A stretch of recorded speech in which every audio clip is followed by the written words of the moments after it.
अस्सलामु अलैकुम रहमतुल्लाहि व बरकातुहू। उम्मीद करता हूँ कि सब अहबाब खैरियत के साथ होंगे। तो जी हाँ अहबाब, आज हम पढ़ने जा रहे हैं सूरह नस्र, वो भी इंशाअल्लाह ऑनलाइन तिलावती कुरान के साथ।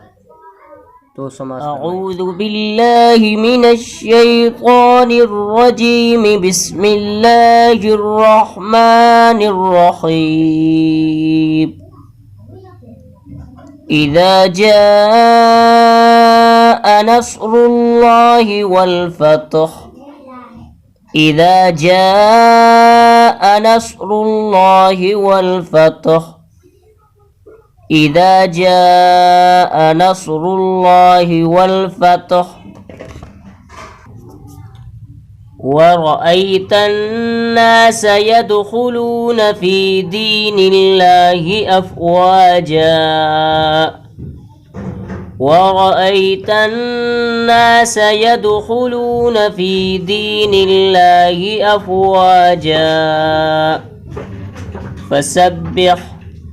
فسبح بحمد ربك واستغفر، فسبح بحمد ربك واستغفر، إنه كان توابا، إنه كان توابا.